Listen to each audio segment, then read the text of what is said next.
जय संविधान, जय भीम, महात्मा गांधी की जय, गोडसे मुर्दाबाद। देखिए, आज जो मैं बात करने वाला हूं वो सूत्र पता चल गया है जिस सूत्र को सॉल्व करने से मोदी जी सत्ता से हट सकते हैं। अच्छा, ये बात करने से पहले मैं जरा बीजेपी और मोदी जी के बीच में भिन्नता करना चाहता हूं। मोदी जी सत्ता से हट सकते हैं और बहुत जल्दी सत्ता से हट सकते हैं।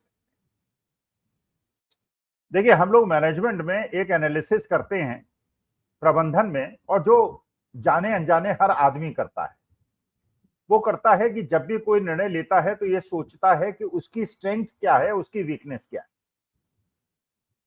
और ये भी देखता है कि जिसके विरुद्ध वो खड़े होने वाला है उसकी स्ट्रेंथ क्या है, उसकी वीकनेस क्या है। भाई, आपको अपनी स्ट्रेंथ का आइडिया है, दूसरे की स्ट्रेंथ का आइडिया तो नहीं। आप जीतेंगे तब जबकि आपकी स्ट्रेंथ बढ़ेगी और वीकनेस को आप कम करेंगे अपनी रणनीति से। जैसे कहते हैं कि अगर मैच खेल रहे हैं आप टेबल टेनिस का या बैडमिंटन का, तो आप दो कारणों से जीत सकते हैं। एक ये कि आप बेहतर खेलें या आपका विपक्षी खराब खेले। तो ये स्ट्रेंथ वीकनेस का अध्ययन करना बहुत आवश्यक है। इस बात करने से पहले, इसको विस्तृत रूप से डिस्कस करने से पहले, मैं ये डिस्कस करना चाहता हूं कि पहले ये समझा जाए कि भारतीय जनता पार्टी 2014 में सत्ता में कैसे आई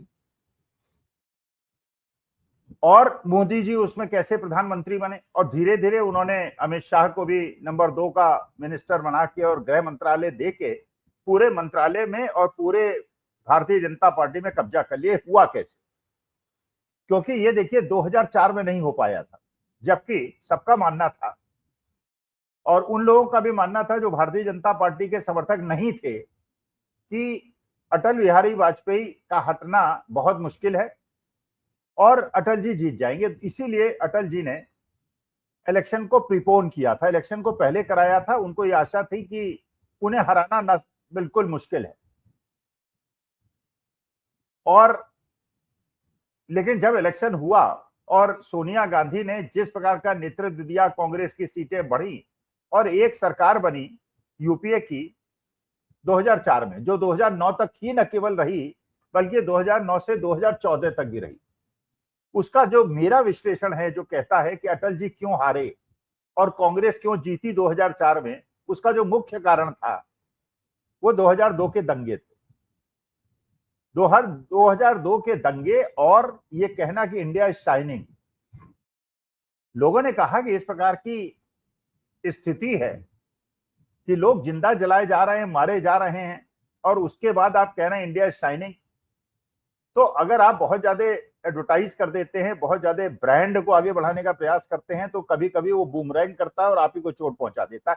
वही 2004 के चुनाव में हुआ। और इसीलिए अटल जी ने कहा था मोदी जी से कि राजधर्म का पालन करो, क्योंकि उन लोग था पुराने राजनीतिज्ञ थे, उन्हें लगता था कि ये जो किया है, गुजरात के अंदर हुआ है, इसका बदला तो होगा। और सारा जो वोट उससे व्यथित था, जिसमें मुसलमान भी था, हिंदू भी था, सिख भी था, ईसाई भी था, वो इतना ज्यादा व्यथित था गुजरात की घटनाओं से। जैसे ट्रेन के अंदर आग लगी, उसके बाद जो शव थे उनको घुमाया गया और उसको एडवर्टाइज किया गया, उत्तेजनाएं बढ़ाई गई और उसके बाद कंसोलिडेशन करने का प्रयास किया। गुजरात के अंदर तो उसका फायदा हुआ, लेकिन पूरे देश के अंदर उसका नुकसान हुआ और 2004 में अटल जी हार गए। अच्छा, अब ये 2004 से लेकर 2014 तक जब कांग्रेस की और यूपीए की सरकार रही, तो वही स्थिति भारतीय जनता पार्टी की थी जो आज की स्थिति में इंडिया गठबंधन और कांग्रेस की है, पैसे के मामले। जैसे आज कांग्रेस के पास पैसा नहीं है, भाई कांग्रेस के पास राज्य सरकारें भी नहीं है, जो थी उन्हें भी चुनाव आयोग की मदद से या दल बदल की मदद से या राज्यपाल की मदद से गिरा दिया गया। तो अगर आपकी राज्य में भी सरकार नहीं है और आपकी केंद्र में भी सरकार नहीं है, तो धन के स्रोत कहां से आएंगे? फिर जो चुनावी बॉन्ड और पीएम केयर फंड और सारी चीजें करके कि इधर ठेका लो उधर पैसा दो, वैक्सीन बनाओ हमें ठोको और पैसा दो। और ये सुप्रीम कोर्ट ने भी निर्णय ले लिया कि ये जो चुनावी बॉन्ड था ये गैर कानूनी है। और पीएम केयर फंड में भी जो लोगों ने पैसा दिया था, ये सोच के दिया था कि ये एक सरकारी फंड होगा लेकिन बाद में पता चला प्राइवेट फंड था और मोदी जी का फंड था, उसमें भी कितने ठेके दे के पैसे लिए गए ये जांच हो तो पता चले। लेकिन आज के तारीख में भारतीय जनता पार्टी के पास पैसा भरपूर है, कांग्रेस के पास नहीं है। भारतीय जनता पार्टी के पास हर शहर के अंदर एक 5 स्टार ऑफिस है, आरएसएस का मुख्यालय भव्य है, भारतीय जनता पार्टी का मुख्यालय भव्य है। उनके अब नेता जो है बड़ी बड़ी गाड़ियों में चलते हैं, जो पहले साइकिल और स्कूटर से चलते थे अब वो 25-25, 50-50 लाख की गाड़ियों चलते हैं, चार्टर्ड प्लेन से चलते हैं। लेकिन 2014 में ये स्थिति नहीं थी। 2014 में कांग्रेस के पास पैसा था और भारतीय जनता पार्टी का पैसा नहीं था।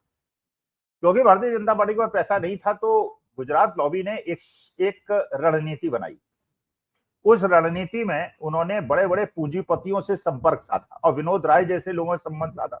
अन्ना हजारे को इंपोर्ट किया गया मुंबई से और एक आंदोलन चलाया और भ्रष्टाचार का आंदोलन चलाया, जिसकी पूरी फंडिंग पूंजीपतियों ने की। अच्छा, क्योंकि ये फंड कौन ऑर्गेनाइज करा रहा था, ये कौन प्रोक्योर करा रहा था, ये सारे के सारे फंड गुजरात लॉबी करा रही थी। गुजरात के पूंजीपति और गुजरात के राजनीतिज्ञ, इन्होंने पैसा पूरा क्योंकि अरेंज किया था, इसलिए पार्टी के अंदर वो पार्टी जिसके पास बिल्कुल पैसा नहीं था, अचानक इतना पैसा आया। फिर सीएजी ने रिपोर्ट लगाई कि साहब बहुत बड़ा 1,76,000 करोड़ का कांड हो गया जो आज तक प्रूव नहीं हुआ। वो साहब को नए नए पद मिलते रहे। अन्ना हजारे का आंदोलन चला, उसके बाद अन्ना हजारे 2014 के बाद गायब हो गए, अंतर्धान हो गए। अब उन्हें न लोकपाल नजर आता है, न कोई बेईमानी नजर आती है, न किसानों पे कुछ नहीं नजर आता, लेकिन वो एक षड्यंत्र था।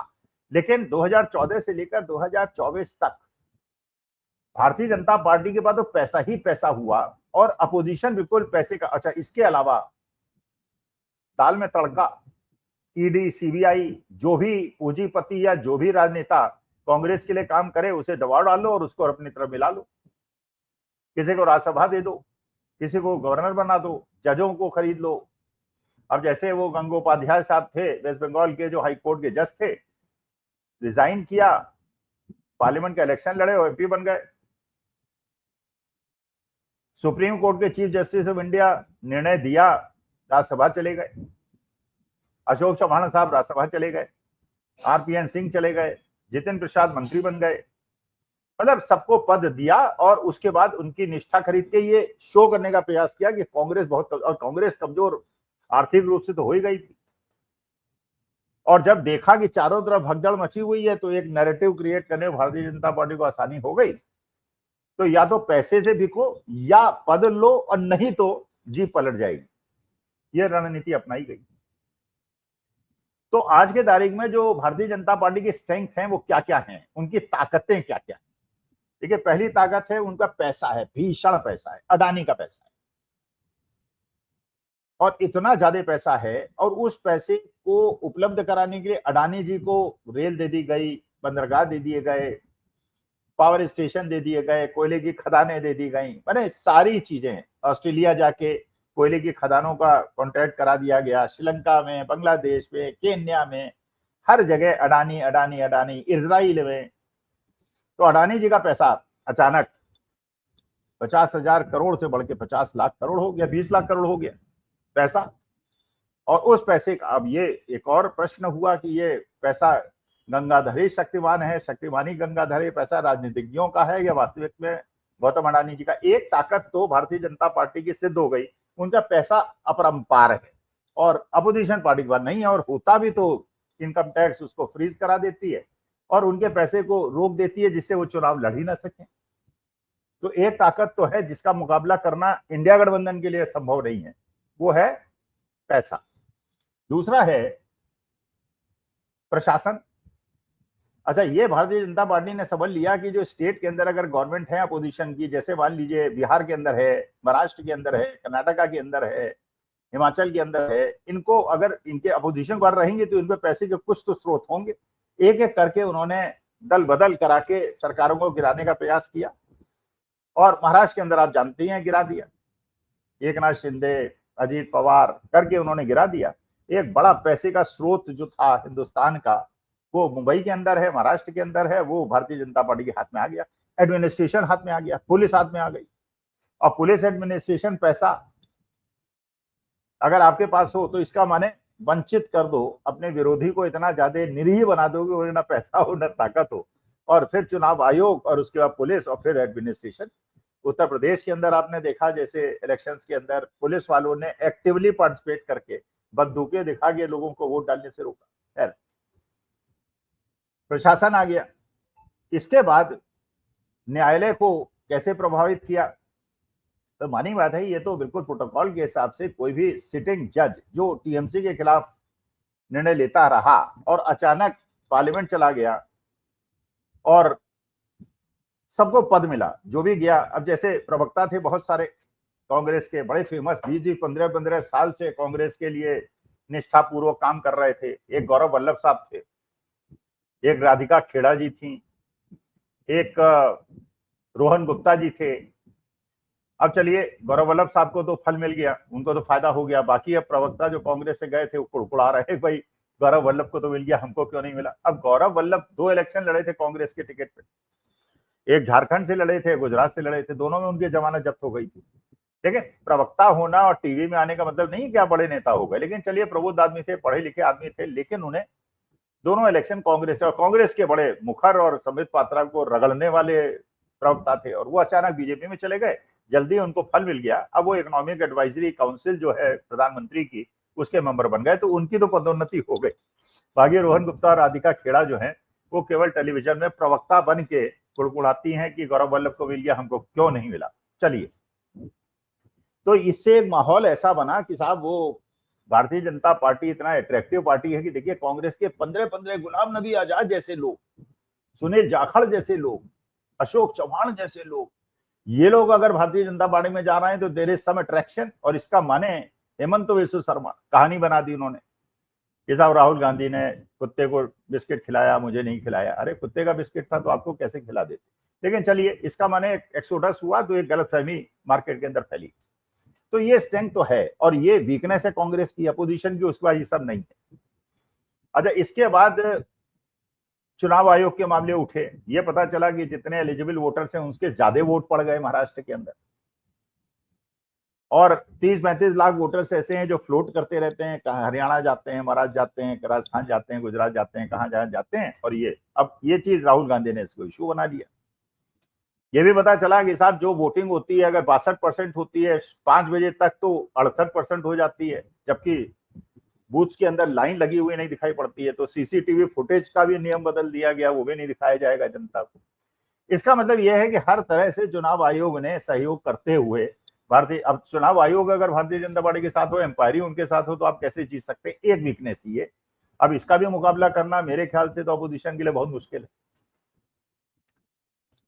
अच्छा, इसके बाद अब बिहार के अंदर ये हो गया कि बिहार के अंदर तो भाई पीडीए बड़ा मजबूत है, ओबीसी समाज और मंडल कमंडल के खिलाफ बहुत ज्यादा मजबूत है। वहां पे तो भारतीय जनता पार्टी की दाल नहीं गलने वाली। अच्छा, मोदी जी कई बार वहां गए, उनको रिसेप्शन भी नहीं मिला। लोगों ने सड़कों के खिलाफ उनके, अच्छा पहले भी बहुत सारे मोदी जी ने वहां वादे किए थे, 1 लाख करोड़, 1.5 लाख करोड़, 2 लाख करोड़, मिला कुछ नहीं। तो सब लोग ये कहने लगे भैया वादा तो कर जाते हो, देते कुछ नहीं हो। अच्छा, उसके बाद ये दिल्ली के अंदर जब रेखा गुप्ता आई पिछले 3 महीने से, उन्होंने जैसे यहाँ तोड़ने मकान शुरू किए, उसमें ज्यादातर जो मकान टूटे वो बिहार वालों के हैं। अच्छा, वो बिहार वालों को फोन करके बता रहे हैं कि साहब हमारे मकान तोड़ दिए, तो बिहार में अगर इनको चुन लिया तो ये भी तुम्हारे भी झुग्गी झोपड़ी और जो मकान तुमने बना रखे हैं और 20-20, 25-25 साल से रहे हो वो भी टूट जाएंगे। अब ये भी एक नेगेटिव पॉइंट। तो उन्होंने कहा कि यार यहाँ तो इलेक्शन हम 10-20-50 लाख वोट बढ़ा घटा के कर नहीं पाएंगे, और बिहारी लोग प्रबुद्ध वैसे ही होते हैं। तो उन्होंने वहां पे एक नई प्रक्रिया बना दी कि 1 महीने के अंदर जो है हम 30% लोगों को बाहर कर देंगे, जो कम पढ़े लिखे लोग हैं, जो दलित हैं और मुसलमान है। वो मानी बात है, वही वोट बैंक है अपोजिशन का, आरजेडी का और कांग्रेस का और कम्युनिस्टों का। और जो कॉलोनीज में और सोसाइटीज में रहने वाले लोग हैं उनको वोट डालने को मिलेगा, वो भारतीय जनता पार्टी लोग हैं। उन्हें बड़ी बड़ी सड़कें मिल रही हैं, हवाई जहाज मिल रहे हैं, हवाई अड्डे मिल रहे हैं, उनके पास पैसा है, उनको क्या परेशानी। परेशानी तो गरीब को है। वहां ये इन्होंने चाल चल दी। अब यहाँ भी अपोजिशन इनका, तो मैंने कैसे कहा कि सूत्र मिल गया है, उस सूत्र से भारतीय जनता पार्टी को और मोदी जी को हराया जा सकता है। मोदी जी की जो सबसे बड़ी शक्ति है वो आज की तारीख में सबसे बड़ी वीकनेस बन गई है। वो शक्ति है अडानी, क्योंकि पैसा तभी तक है जब तक अडानी जी का है मामला। अब अडानी जी धीरे धीरे हर जगह घिरते चले जा रहे हैं। बांग्लादेश के अंदर फसावट हुई, श्रीलंका के अंदर हुई, केन्या के अंदर हुई, अब इजराइल के अंदर हुई। जो इजराइल हवा पोर्ट उन्हें दिया गया था और 75% उसमें जो कंट्रीब्यूशन था वो अडानी जी का था, ईरान ने उसी को ठोक दिया, उसी को तोड़ता दिया। उसे 5,000 करोड़ जो लगा है वो हमारा आपका तो कम लगा, वो LIC का ज्यादा लगा है। तो 5,000 करोड़ LIC के डूबेंगे तो मानी बात है हमारे आपके भी डूबेंगे। तो अडानी जी अब इतने बड़े खतरे में पड़ गए। अच्छा, इसके बाद एक और नई समस्या अडानी जी के लिए बहुत बड़ी पैदा हो गई कि अडानी जी के लिए जीवन मौत का सवाल आ गया। तो आपने देखा कि अमेरिका के अंदर SEC ने और FBI ने एक ऐसा केस पकड़ा जिसमें अडानी जी के एसोसिएट्स ने अडानी जी के एक प्रोजेक्ट में, जिसके अंदर भारत के अंदर बिजली का उत्पादन होना था, सौर उत्पादन होना था, उसके लिए अमेरिकन से पैसा उठाया और उसके अंदर उन्होंने वहां भी दिखाने के लिए प्रोजेक्ट वाइबल है और इससे पैसा कमाया जा सकता है, भारत की कंपनियों के अधिकारियों को घूस देकर जो बिजली का एग्रीमेंट कराया उसे बढ़ा चढ़ा के किया। और ये अमेरिकन इन्वेस्टिगेटिव एजेंसी FBI ने और SEC जो सेबी टाइप की ऑर्गेनाइजेशन है उसने पकड़ लिया, कोर्ट में ले गए और कोर्ट में केस चल रहा। अब सम्मन इशू हो गए अडानी जी के लिए। अच्छा, ये सम्मन इशू हो गए 5 महीने पहले। मानी बात है, आप भी जानते हैं, सभी लोग जानते हैं, थोड़ा भी जिन्हें कानून का ज्ञान है, कि सम्मन इशू करना अगर कोर्ट ने आदेश कर दिया है तो अथॉरिटीज का कर्तव्य है कि वो उसे सर्व करे। तो अगर कोर्ट कह दे कि सम्मन फलाने को इशू करके आओ तो 24 घंटे के अंदर वो चस्पा भी कर देते हैं, फोटो भी खींच लेते हैं और जाके अगर मना करता है तो भी कोर्ट को जाके बताते हैं। लेकिन यहाँ पे जो अमेरिकन कोर्ट ने सम्मन इशू किया वो गवर्नमेंट ऑफ इंडिया को मिला कि सीधे तो अडानी जी को सर्व कर नहीं सकती अमेरिकन गवर्नमेंट, उससे तो भारत सरकार से ही निवेदन करना होगा। तो भारत सरकार से उन्होंने निवेदन किया और भारत सरकार ने उसको 5 महीने हो गए सर्व नहीं किया गौतम अडानी। उन्हें गौतम अडानी का ही पता नहीं चला, जबकि गौतम अडानी हर जगह मोदी जी के साथ और उनके घर, मतलब ही इज एवरीवेयर। लेकिन अडानी, अब ये प्रश्न और उठ गया, वहां जाके FBI और SEC ने अमेरिकन कोर्ट में रिपोर्ट कर दिया कि साहब भारतीय सरकार जो है, गवर्नमेंट ऑफ इंडिया जो है, वो अडानी जी को सम्मन ही नहीं इशू कर रही। तो कोर्ट ने कहा ठीक है, जुलाई का टाइम देते हैं। अब एक तलवार वो लटक रही है। अच्छा, अब सवाल यह है कि इस जो स्थिति है, अडानी जी जो फंसे हुए हैं, बाकी जगह चलिए, श्रीलंका है, बांग्लादेश है, केन्या है, इजराइल है, उसको तो छोड़ दें, अमेरिका का मामला तो जेल जाने वाली स्थिति है। अब इसमें अडानी जी को कैसे बचाएं मोदी जी, क्योंकि अडानी जी को नहीं बचाएंगे तो पैसे का स्रोत बंद हो जाएगा। अगर अडानी जी पे कोई एक्शन अमेरिकन कोर्ट ने ले लिया तो मोदी जी का तो गद्दी में रहना 5 दिन मुश्किल है। उसके बाद क्योंकि वही स्रोत है और वही, मतलब इमेज एक तरह से टकरा गई, आपस में मर्ज हो गई है अडानी जी और मोदी जी की, कि मोदी जी इज अडानी है ना, जैसे इंदिरा जी के लिए कहते थे कि India is Indira, Indira is India, वैसे हो गया मोदी इज अडानी और अडानी इज मोदी। अच्छा, एक बहुत बड़ी शक्ति है भारतीय जनता पार्टी की, वो है, अब वो हेमंत अत्री साहब हैं जो बड़े अच्छे जर्नलिस्ट हैं, उन्होंने एक नाम दिया है, हम लोग गोदी मीडिया कहते थे, उन्होंने अब कह दिया है उसको लश्कर नोएडा।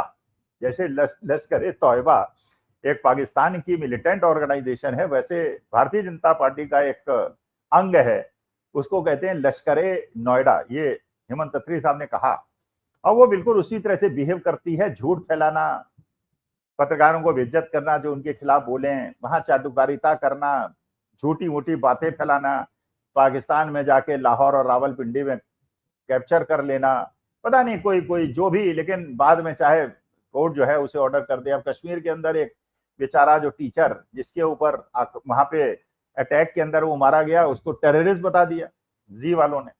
अब जी वालों को भी कोर्ट ने दे दिया और न्यूज 18 पे भी ठोक दिया दंड। लेकिन ये लोग सुधरने वाले नहीं है, कि लश्कर नोएडा है ये। अब सवाल ये है कि अगर जो देश के अंदर जो परिस्थिति है, चुनाव आयोग, एडमिनिस्ट्रेशन, कोर्ट, सब कुछ मिला के अपोजिशन यहां तो कुछ कर नहीं पाएगा।